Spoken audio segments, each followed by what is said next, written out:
Muy buenas tardes, ¿cómo están? Bienvenidos a Puntos de Vista. ¿Qué tal, Fer? ¿Cómo estás? Feliz viernes. Bien, feliz viernes. ¿Cómo te va, Diego? Muy bien. Contento ya que es el fin de semana. Planeando un poquitito. Parece que va a estar lluvioso. Sí, eso estábamos diciendo, ¿eh? Te voy a recomendar una película pues, para que veas. No, ya basta. Estábamos hablando de películas, claro, porque uno con el tiempo inestable prefiere quedarse en casa. El estado en el que están las rutas, cómo se inunda todo, muchas veces hace que resintamos un poco ante la más mínima lluvia la posibilidad de salir. Asimismo, falta inversión, falta también cumplir con el objetivo de la recaudación de impuestos, de tributos, tasas municipales, y se siente después en las ciudades. Eso es lo lamentable. Tenemos que estar advirtiendo cuando hay lluvias porque las experiencias nos muestran que es muy difícil andar por las ciudades, sobre todo Asunción y la metropolitana, cada vez que llueve. Sí, y no solamente cuando llueve, después tenemos múltiples falencias, ¿verdad? Porque uno habla siempre y constantemente de las tasas de informalidad, el alto nivel de informalidad que hay en nuestro país, Diego. Si bien es cierto, en estos últimos meses dijeron también desde DENIT y demás que lograron avanzar algunos puntos. Se formalizó un poco más. Se formalizó un poco más o se formalizaron algunos sectores, pero hay todavía un porcentaje muy alto de informalidad. Entonces, lo poco que se recauda del sector formal, que al fin y al cabo, en el fondo, si miramos los números nosotros, Bill mortales, no es un número muy pequeño, ¿verdad? Pero para cubrir todas las necesidades que tenemos como Estado, muchas veces no alcanza, y menos todavía alcanza cuando se malgasta la plata. Así mismo, y aparecen voces de repente diciendo que hay que aumentar los impuestos, y una discusión interesante también hay.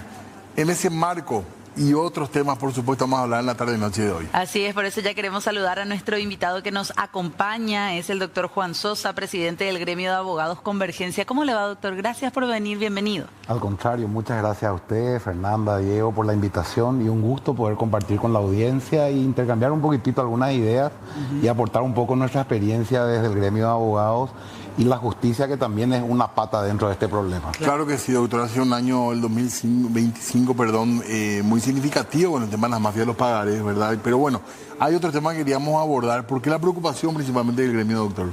Principalmente tocando el punto que ustedes estaban abriendo, el tema de la evasión. Tenemos que entender que también la evasión impositiva tiene una ramificación dentro de la justicia. Para que ustedes tengan una idea amplia, hablando de números, la DENIT estimó que el año 2025 cerró con 6.400 millones de dólares aproximadamente de ingresos. ¿Y saben cuánto es la evasión estimada? ¿Cuánto? 26%. 1.600 millones de dólares solamente de evasión impositiva, según cálculos oficiales de la DENIT. Al año, doctor. El año 2025, solamente 2025. Eso es gente que tiene que pagar y no paga.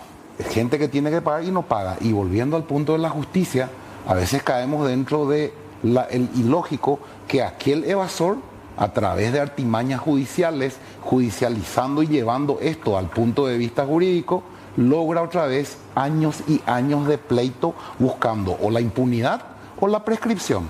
Entonces prácticamente se convirtió en un aliciente para el evasor acudir al sistema judicial para proteger nada más y nada menos que un acto ilícito. Imagínense cómo estamos. O sea, la justicia termina protegiendo a los evasores, entonces. Lastimosamente se utiliza el sistema judicial como una forma de protección. Imagínate, vos te vas a un proceso judicial.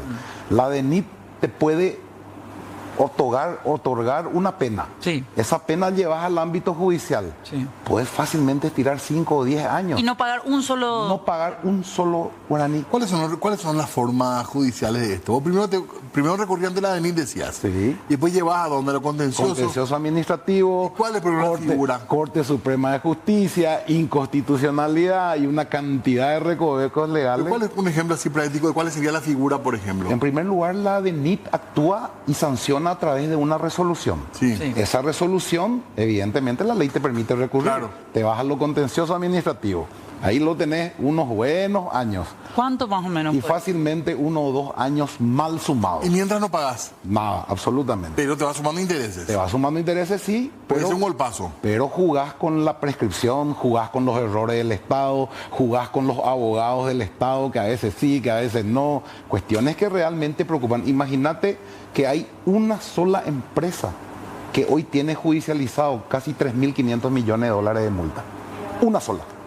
¿De cuánto tiempo? Ya desde el año 2020. ¿Qué monto? 3.000, el monto de la multa es 3.400.000 dólares. 3.400.000 dólares. Solamente la multa, desde el año 2020 que esta empresa viene dilatando. Y sin intereses. Sin interés. Que se van acumulando. Que se van acumulando. ¿De qué rubro? En este caso tengo entendido, y según lo que estuve leyendo anteriormente en algunas estadísticas, es un rubro de empresas que hacían importaciones. Esas importaciones figuraban dentro del sistema informático, pero nunca se pagaban los impuestos. Y la empresa se embolsaba gran parte de ese dinero. ¿Hay también allí hechos marcados de corrupción en ese tipo de casos, de anuencia de funcionarios, de DENIT y demás? En realidad, en este caso, la DENIT hizo el trabajo, le sancionó a la empresa. La empresa tuvo la sanción, pero recurrió a la justicia y desde el año 2020, imagínate, 2026 estamos y eso sigue todavía en el campo penal. O sea, no estamos hablando de gente que hace factura falsa o que va, estamos hablando del sistema judicial como una herramienta para no pagar nunca. Asimismo, esquemas de corrupción donde la evasión impositiva es defendida, entre comillas, a través del Poder Judicial. Y no solamente eso, tenemos los esquemas de las facturas falsas, las facturas clonadas, la gente que compra facturas para rellenar sus impuestos, millones y millones de dólares en pérdida que el Estado paraguayo podría haber estado utilizando, como bien lo dijeron, en rutas, en caminos, en mejor infraestructura, en hospitales. Y esa es una debilidad de nuestro sistema de justicia también, porque se convierte directa o indirectamente en un cómplice. Porque aquí lastimosamente hoy la dilación es la regla. Entonces, el evasor hoy encuentra dentro de la justicia una forma de lograr una impunidad, entre comillas, porque a veces el tiempo se convierte en un aliciente. Explicando, doctor, desde lo más básico de lo básico. En otros países vemos condenas por evasión de impuestos. Acá en nuestro país, a nivel penal, ¿cuáles son las figuras que hay para que la gente sepa también y diga, espera un poquito, voy a pensar dos veces antes de generar una factura falsa, antes de clonar, antes de comprar una factura para pagar menos impuestos? En primer lugar, tengamos en cuenta que la evasión de impuestos en sí es un delito y está tipificado penalmente. Pero atrás de la evasión de impuestos vienen otros delitos conexos. Por ejemplo, la producción mediata de documento público de contenido falso. Cuando vos estás haciendo una factura original por 1 millón, pero en tu copia para el fisco le haces 100.000, vos estás realizando realmente un acto ilícito. Estás generando un documento que no corresponde a la realidad. También es una producción de documento. También vos estás generando actos ilícitos cuando utilizás un documento. Eso es importante que la gente sepa. No solamente está penado el que produce el documento. Vamos a suponer que acá Diego genera una factura. Sí. Yo la uso para entregarte a vos. Sí. Yo también soy cómplice de Diego por el uso de ese documento falso. Entonces hay toda una cadena. Es más, recordarán ustedes que hay casos de estudios contables que han caído con esquemas enormes y justamente yo tengo varios casos en los cuales esto es cíclico. Cada mes aparecen 100, 200, 300 esquemas de facturación falsa que anteriormente, cuando había menos control electrónico, pasaban desapercibidos. Y hace falta herramientas legales, hace falta leyes, o la DENIT tiene protección suficiente, no pasa por ahí, digamos, para evitar esta situación, doctor. Yo creo que no pasa por el tema de las leyes, porque hay un refrán que dice, mientras más leyes es porque peor está tu justicia. Sí. En realidad tenemos leyes, tenemos un esquema jurídico preparado para poder afrontar, pero al mismo tiempo tenemos una morosidad gigantesca dentro del Poder Judicial que lastimosamente es un aliciente para el evasor. ¿Qué dice el evasor y cuál es la mentalidad del evasor? Bueno, acá voy a tratar de evadir 10 millones de dólares, pero voy a preparar 1 o 2 millones para la justicia para ir estirando. Me quedo con 8 millones todavía y en 10 años nadie me castigo. Esa es una realidad. Y yo sé que la DENIT también vive esa realidad porque debe ser frustrante para ellos llegar a hacer todo el trabajo, encontrarle al evasor o también al Ministerio Público, hacer todo el trabajo y luego darse cuenta de que un trabajo de años para lograr introducir o llegar a una multa genera otra vez una evasión jurídica a través de las chicanas judiciales. ¿A qué se expone a nivel penal el evasor de impuestos? Las condenas son altísimas, hay de 5 a 10 años de condena. ¿Y cuántas personas condenadas en nuestro país? Poquísimas en relación a la cantidad de evasores que tenemos. Y tenemos evasores de todos los tamaños. Chicos, desde aquel que va a hacer su facturita en el kiosco hasta los grandes importadores que también lo hacen. Esto está vinculado a otros delitos, puede estar vinculado como lavado de dinero o dinero Por supuesto, sucio. total y absolutamente. Es más, los esquemas de evasión generalmente están asociados a otros delitos. Claro. Y lastimosamente, hoy nuestra vulnerabilidad se está convirtiendo en un aliciente. La gente no encuentra todavía. Imagínate en los Estados Unidos. Escuchemos nomás y veamos las películas. Lo peor que le puede decir a alguien es te voy a condenar por evasión de impuestos. Claro. La gente sale corriendo porque además de las condenas ser altísimas, tenés una muerte civil inmediata. Pero doctor, ya que estamos hablando, nomás, porque creo que es un punto interesante para en general charlarlo también, que es la demora en la justicia, muchas veces por culpa de los magistrados probablemente, pero no solamente por culpa de ellos, me parece.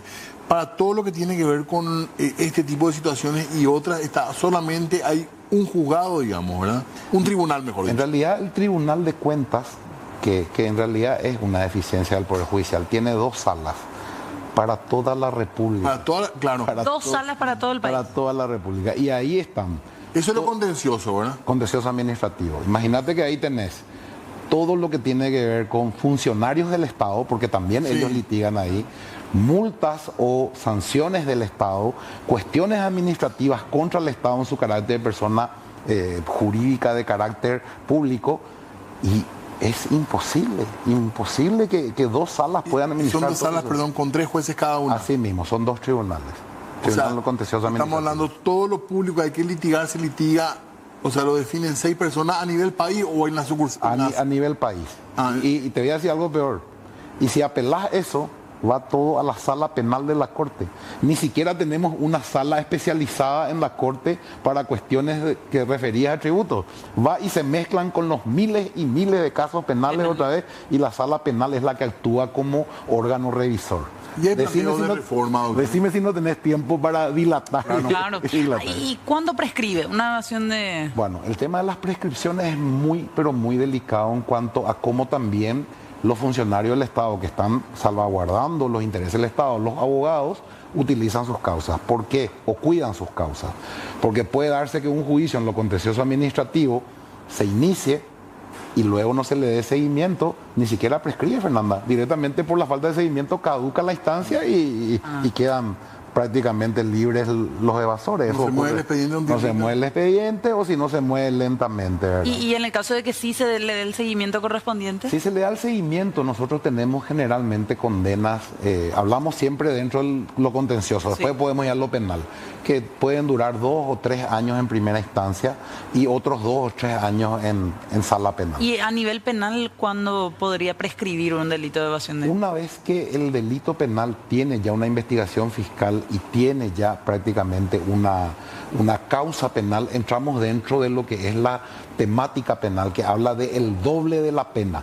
Si tu pena es 5 años, prescribe a los 10. Sí. Si tu pena es 8 años, prescribe a Se los 10. aplica también para el caso de Se aplica Dios. también para ese mismo caso. ¿Y hay planes para reformar esta parte de la justicia? Sí, es más, justamente ayer estuve viendo que hay un congreso propiciado por la Corte donde la gente del Tribunal de Cuentas y todo lo que hace lo contencioso administrativo está tratando también de buscar ampliar no solamente la cantidad de salas, sino también buscar formas de que esto pueda correr más, porque ellos también se dan cuenta. Es más, yo lo puedo decir con amplia franqueza, hoy el Tribunal de Cuentas es probablemente uno de los más lentos del Poder Judicial, pero hablamos de lentos que en un año todavía muchas veces ni siquiera tenés medio camino recorrido.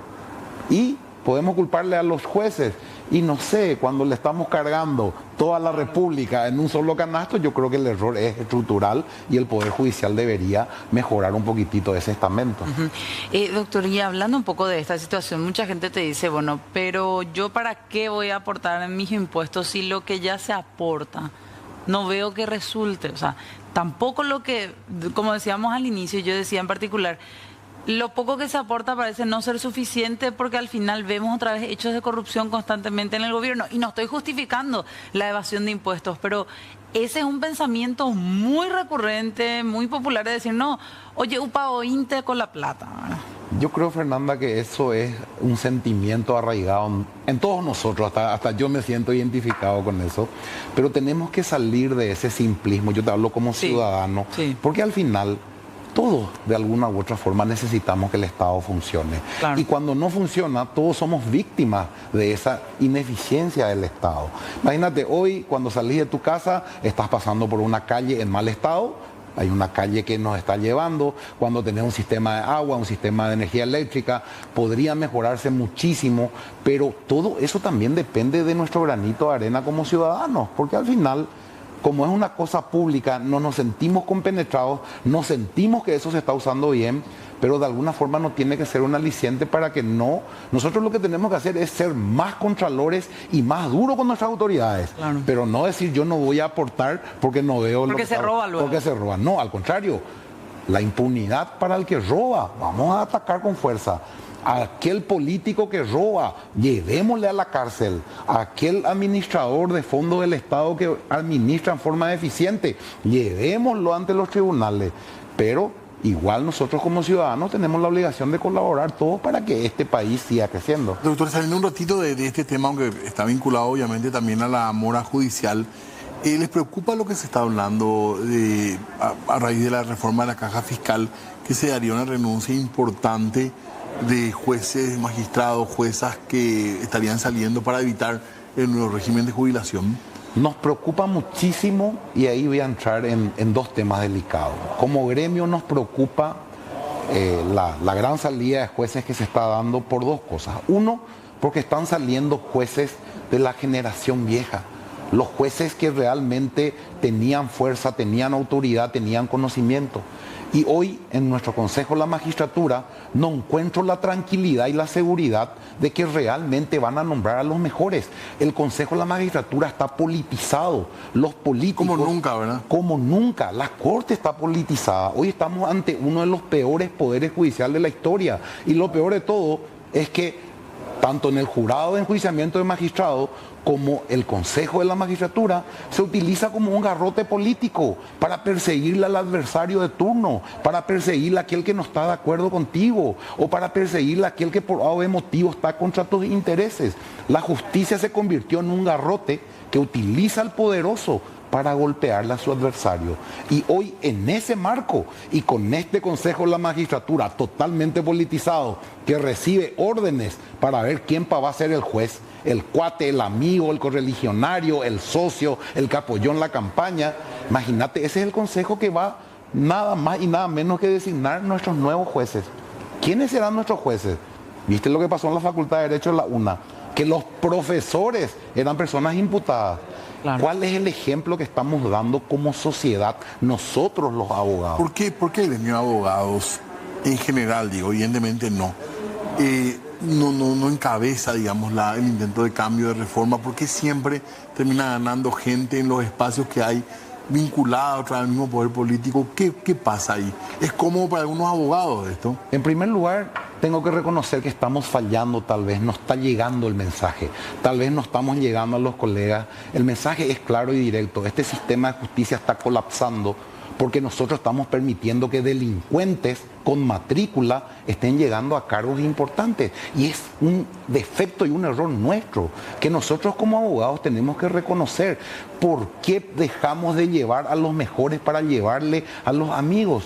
Y es por la politización de la justicia. La política partidaria entró fuerte dentro del Poder Judicial. Y no importa el color, porque quiere politizar el rojo, quiere politizar el azul, quiere politizar el verde. ¿Sabes cuál es el error, Diego y Fernanda? El error somos nosotros que nos dejamos utilizar. Porque el buen magistrado no se tiene que dejar utilizar. El buen abogado no tiene que dejarse utilizar. Pero hoy la política partidaria influye en las elecciones del Consejo de la Magistratura, en las elecciones del jurado de enjuiciamiento de magistrados, hasta influye en las elecciones de las universidades. Imagínense hasta qué punto hemos corrompido el sistema, que la justicia prácticamente hoy es digitada por el poder político. Y lo que estoy diciendo creo que es absolutamente conocido por todos. El poder político hoy digita al poder judicial. ¿Por qué? Porque a veces decimos, tienen que ser los jueces valientes. Pero ¿cómo le vas a pedir a un juez que sea valiente cuando tiene un jurado de enjuiciamiento politizado 7-1? O cuando tiene un consejo de la magistratura politizado 7-1. No le estás pidiendo a ese juez que sea valiente, está pidiendo que se inmole prácticamente. Admiro a los jueces valientes que siguen su doctrina y siguen todavía luchando. Y les insto a los colegas abogados que seamos nosotros que demos el ejemplo. Dejemos de lado a los políticos. No significa que no podamos coexistir, claro, pero vamos a hablar en igualdad de condiciones y teniendo a la ley por sobre todas las cosas. ¿Por qué? Porque el razonamiento político y el razonamiento jurídico son totalmente diferentes.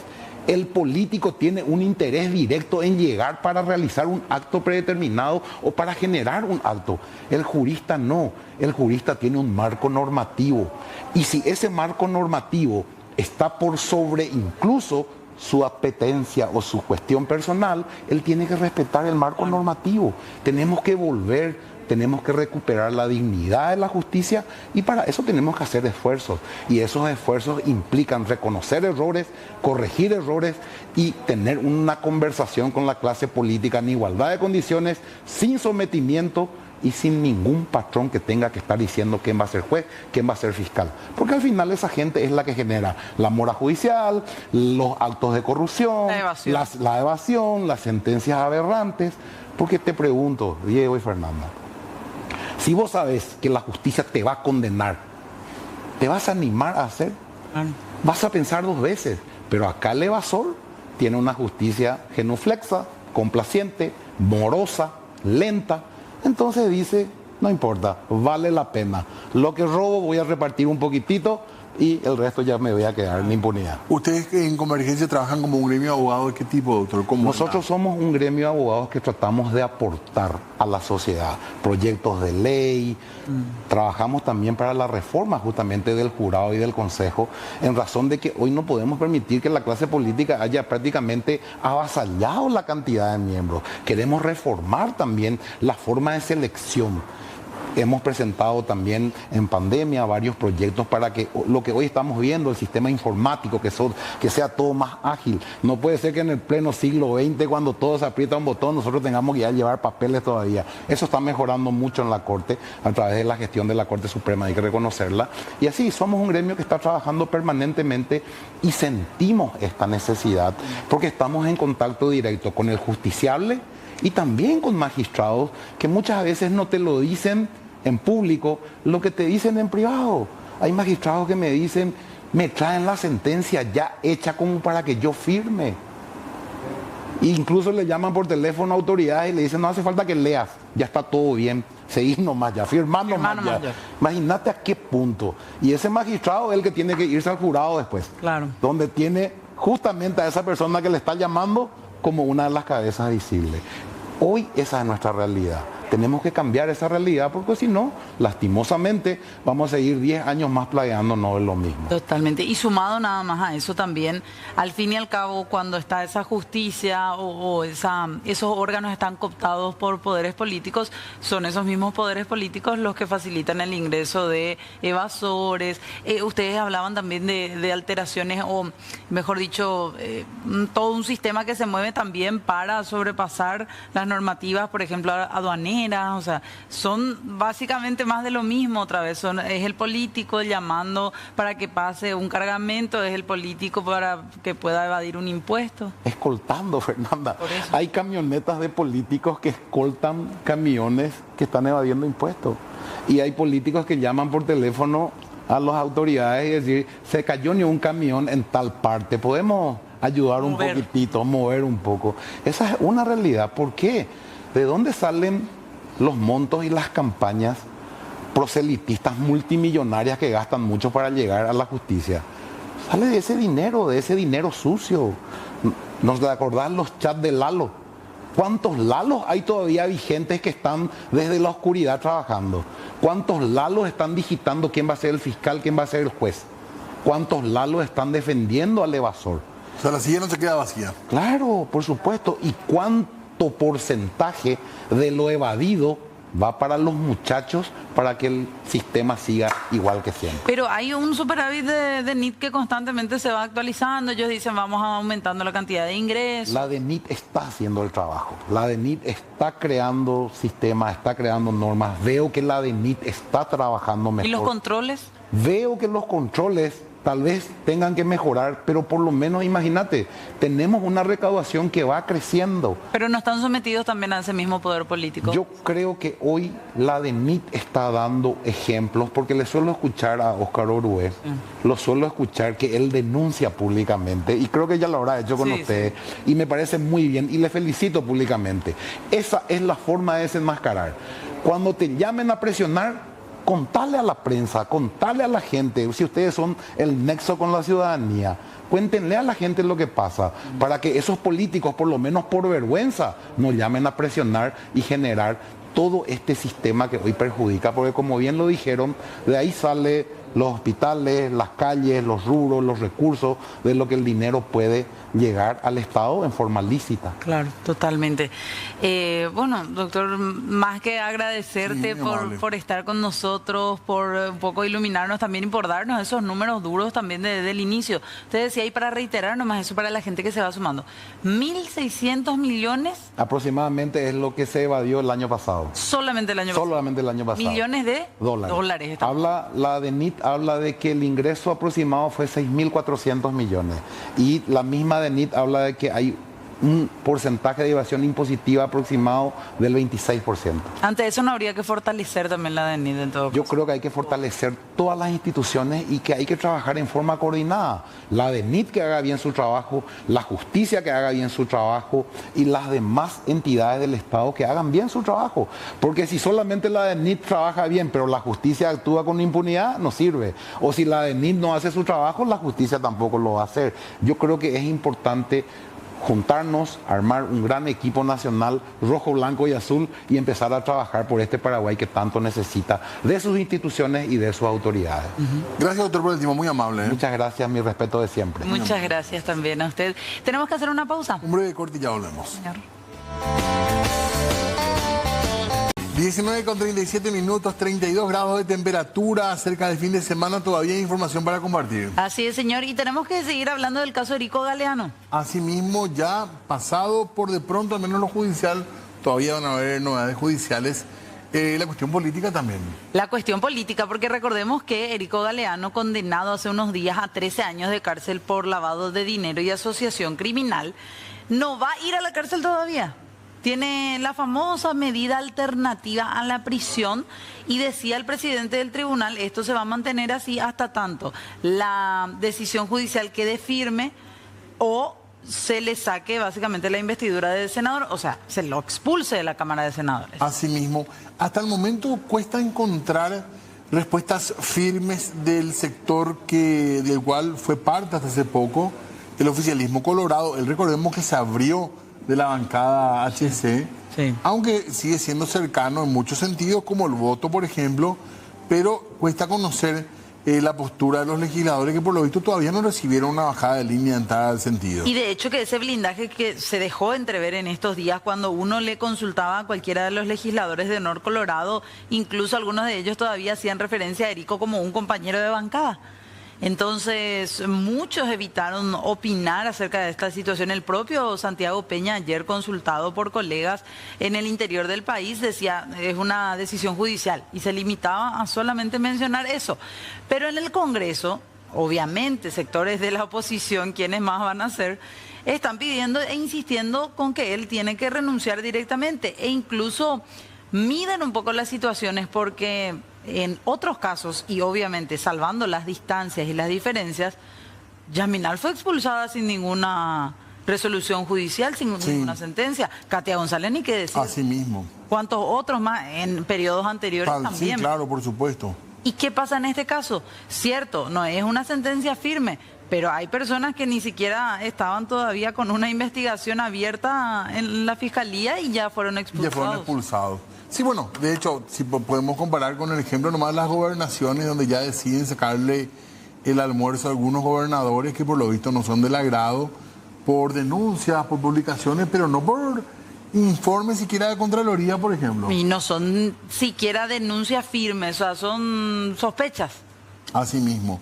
En este caso, silencio por de pronto, no se bajó línea todavía, evitan hablar algunos de ellos, directamente no quieren hablar del tema. Y después ya se juega incluso con las mayorías, ¿verdad?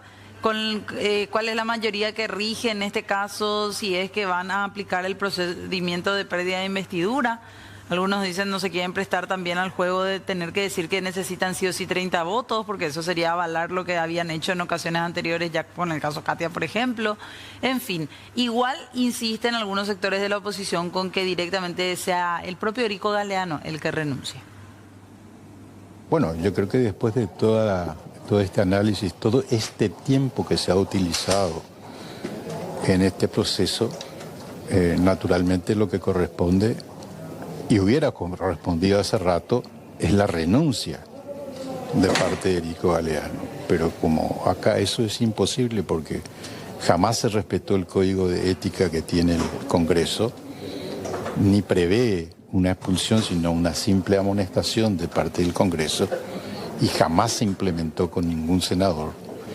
Entonces corresponde la pérdida de investidura, que debieran iniciarlo los propios colorados, porque ellos son los responsables de haber protegido durante tanto tiempo este esquema criminal en el cual un legislador de la República está involucrado. Bueno, yo creo que naturalmente nunca tuvieron mucho coraje como para poder tomar una decisión de esta naturaleza, y le está siendo muy difícil porque hay muchos colorados oficialistas metidos en el esquema.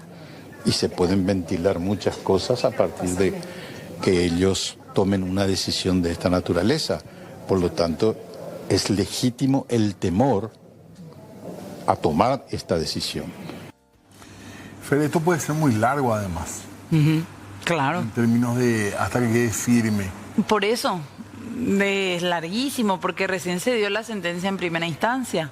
Después tendrá que irse a una apelación, seguramente que su defensa va a apelar, después seguramente resolver en tercera instancia. O sea, es un proceso todavía largo, pero la cuestión política corre por otro camino, ¿verdad? Así mismo, ahora, en términos de imagen, entendiendo los derechos procesales, qué fuerte es que vaya una persona condenada por estos delitos y que esté como senador activo. Y hay más reacciones. Hay más reacciones. Lilian Samaniego estuvo hablando, por ejemplo, opinando también acerca de esto, y me retracto un poco en lo que decía el caso de Eduardo Nakayama, el senador, que decía que la oposición no tiene que caer en la trampa del cartismo y sacarlo a Erico con menos de 30 votos, porque eso sería convalidar la salida irregular de Katia González. Escucho y respeto lo que dicen los colegas senadores, pero van a tener mi posición ese día, porque voy a hablar, o por lo menos por teléfono, voy a hablar hoy con los dos integrantes de mi bancada y les voy a comentar los que me dijeron, gente calificada para mí, desde el sector jurídico, que es lo que hay que hacer es respetar la independencia de la justicia y hay que acatar. Claro que es grave, claro que definitivamente es algo gravísimo y ya tiene una condena. Entonces, creo que me entendieron bien. No hablé con mi bancada, ni con mis correligionarios, con ninguno, porque yo ayer salí y ahora estoy viniendo acá. Eso ya va a ser una posición desde el punto de vista, va a tener que ser una posición política, porque todo lo jurídico me sostienen lo mismo. Desde el punto de vista legal, ¿verdad?, lo que dice la Constitución es que cuando hay un juicio tiene que haber una sentencia firme y ejecutoriada, ¿verdad? Exacto. Y en el caso de Erico Galeano, ¿verdad?, devino una sentencia la cual aparentemente va a ser apelada, y hasta tanto se tenga eso, tenemos un limbo jurídico. Si es que hay un acuerdo político para que Erico Galeano salga, lo vamos a sacar a Erico Galeano. Tiene que ser 30 votos. Esa es nuestra postura desde el principio. Y por otra parte tenemos que tener en cuenta también otras cosas. Puede haber muchos legisladores que estén con causas judiciales abiertas, ¿verdad? Entonces, el día de mañana, por cualquier juicio X, que se tenga cuando hay una sentencia de primera instancia ya se le puede sacar también, ¿verdad? O sea que tenemos que atender de no pisar el palito. Si es que él fue condenado a 13 años, después de que los fiscales hayan pedido 17, quiere decir que existe una fuerte convicción por parte del Tribunal de Sentencia de los elementos que lo vinculan a Erico Galeano con el crimen organizado. Nosotros estamos conversando, ¿verdad?, con todos los sectores, con todas las bancadas, para ver si existe o no esa mayoría calificada para poder sacarlo a Erico Galeano. Si tenemos mañana, Erico Galeano pierde su investidura. Bueno, fuera hablando de otro tema y pensando un poquitito lo que nos decían esta semana también acá del gremio docentes, desde la OTEP, van a empezar la semana que viene las protestas de los docentes justamente por lo que es para ellos un temor de que de vuelta se meta el tema caja fiscal de manera sorpresiva y apurada. Así es, desde el próximo miércoles 11 ellos van a estar con medidas de fuerza y la reforma de la caja fiscal todavía igual sigue generando debate por más que esta semana se haya planteado su postergación sin fecha próxima de tratamiento. Se mantiene un clima de incertidumbre en el ámbito político porque fue postergado este proyecto tan cuestionado y debatido, de hecho, entre docentes, militares retirados, policías también en situación de retiro. Insisten en que cualquier cambio debe construirse mediante un proceso de diálogo amplio y con participación de los distintos sectores antes de avanzar con modificaciones para lo que será el sistema jubilatorio. La presentación de la reforma de la caja fiscal fue un hecho positivo. Es necesario reformar la caja porque así como está no da más.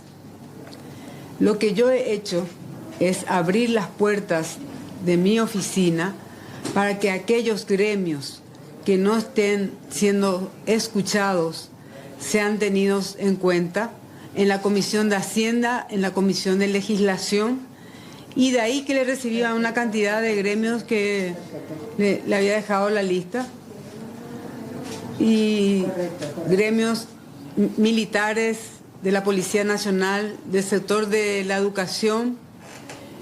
Y decirles también que yo tengo un equipo técnico que está trabajando sobre ese proyecto que ha venido del Ejecutivo y voy a tener mi posición en el momento del debate en la plenaria. No formo parte de la Comisión de Hacienda, no formé parte de la Comisión Permanente y entonces lo único que hice fue recibir las propuestas. Muy bien, tenemos más información, Fer. Sí, señor. No nos estamos riendo por lo que vamos a contar, sino por el buen ambiente laboral que hay. Los viernes sobre todo. Previa de fin de semana, ¿verdad? Así mismo. Continuamos hablando del tema hambre cero, señor. Así mismo, un tema que está generando polémica es lo que tiene que ver con la decisión de Cámara de Senadores de retirar algunas gobernaciones, a 2 en particular, la posibilidad de seguir manejando este programa. Y que de hecho todavía no es una decisión tomada, porque es un proyecto de modificación para sacarle la administración de los fondos a Concepción y Alto Paraná, pero que tiene que pasar todavía por diputados. Así mismo, se aprobó en el Senado, hay que estudiarlo en Cámara Baja, donde ya hubo también muchas críticas y también críticas internas dentro del partido oficialista incluso. Claro, ¿qué está pasando ahí? ¿Hay una ruptura o no? Es la pregunta, ¿verdad? ¿Y qué reacciones hay? Te cuento, Diego. En Concepción salió a hablar la gobernadora y todavía con más efusividad una secretaria del área de educación. Defendiendo el proyecto. Defendiendo la administración que ellos tienen de los recursos de hambre cero y dicen, nosotros no tenemos ninguna denuncia en nuestra contra por supuesta malversación de fondos, como dicen. Totalmente fuera de contexto. Simplemente eso digo, uno tiene que estar seguro de lo que dice y de lo que opina. Es fácil hablar, es fácil tirar dardos, pero hay que saber dónde se los tira y quién los tira. Así que digo nuevamente y me ratifico, a palabras necias, oídos sordos. Muy bien, ahora sí nos alegramos mucho porque vamos a hablar de lo más divertido ya cerca del Mundial. De modo mundial. Sí, vamos cerrando ya la edición del día de hoy, ¿eh? Así mismo, a todos los compañeros y compañeras, gracias por el trabajo.